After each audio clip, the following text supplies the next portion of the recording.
Yo, it's Trent, and I just finished watching the game. And if you just finished watching it, you're probably wondering, like me, well, are we officially eliminated, or do we still have a chance at the playoffs, right? Because the whole game they were telling us, well, if the Rams lose, the Bears are still in it. And at the very last second, Mason Crosby, Giants kicker, right, misses the kick, and my heart breaks. I'm like, okay, we're 7-9, so probably not making the playoffs anyways. But what they've been saying the whole week, the games we need to happen, so we should be eliminated, right? But I saw no post on Instagram. I mean, I got a few texts from friends, but it was just questions, are the Bears eliminated? Are the Bears eliminated? So, got to do some research. I start looking around, right?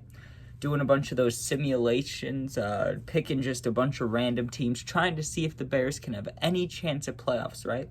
And there's a game later, Packers versus Vikings. If you pick a winner for that game, right? You pick the Packers, boom, 0% chance for the Bears. You pick the Vikings, 0% chance.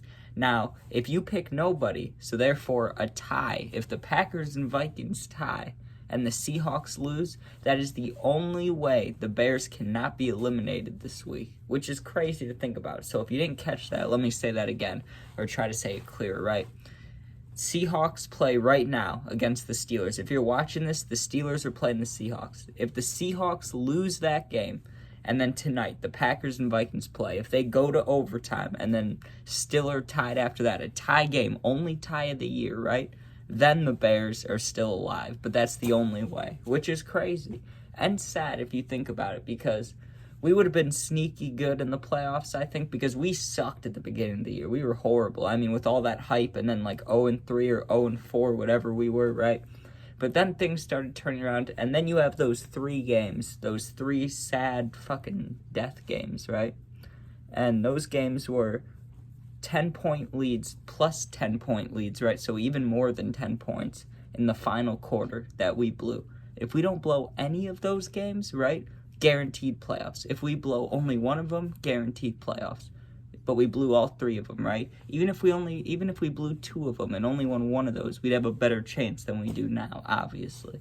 It's just sad.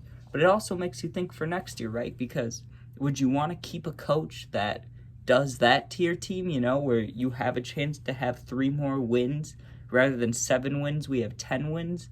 But then we've won the last 5 home games. We've won 5 out of 7 of the last games. So do you want a coach that, yes, you blew the lead, but also the team's rallying and gaining momentum behind him, or not?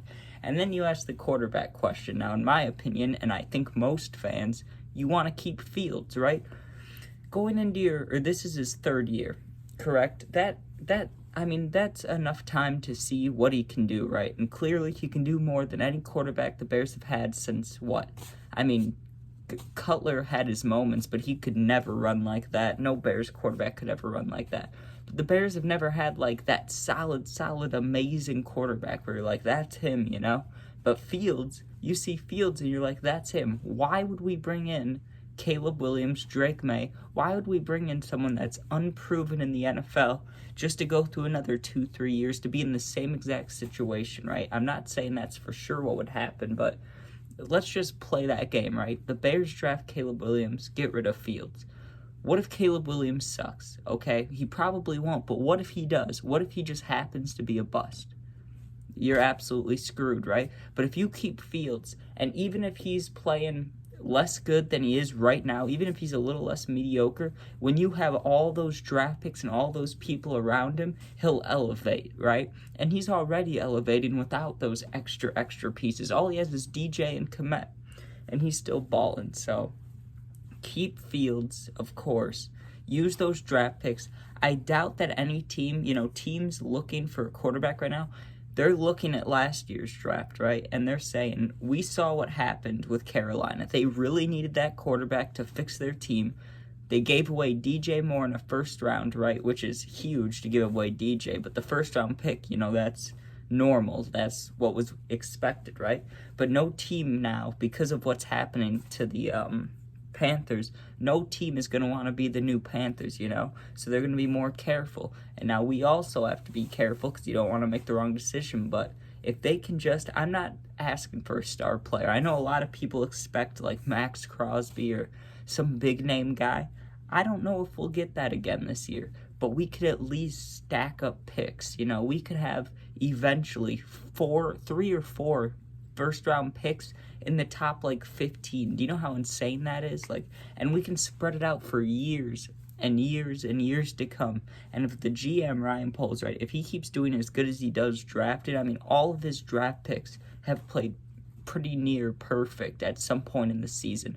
All of the corners, he drafted Kyler Gordon, he drafted Terrell Smith, Tyreek Stevenson, all dogs. Jalen Johnson, dog, right? Then you go to the safeties, Jaquan Brisker, dog. Eddie Jackson was already there, you know.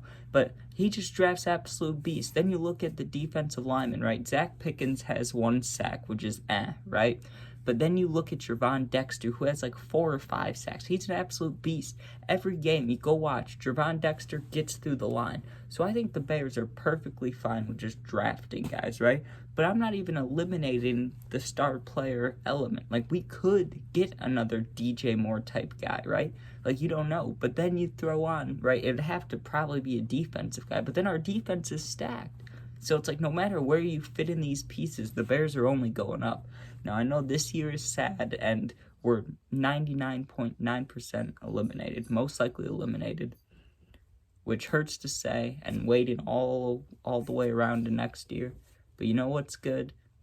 Everything I just said before that. We have all this potential, and we had potential last year, but we had the lower end of it. Now we have the full end of it, right? And it could get even better next year. Who knows, right? But, man, I am still somehow praying for that Seahawks loss and Vikings-Packers tie, even though that won't happen. But you never know. You never know, right? You never know in the NFL. Especially with how the refs call games. I mean, if the refs want it to be a tie, it's going to be a tie. But alright, hope you guys enjoyed. Make sure you sub, share, like, comment.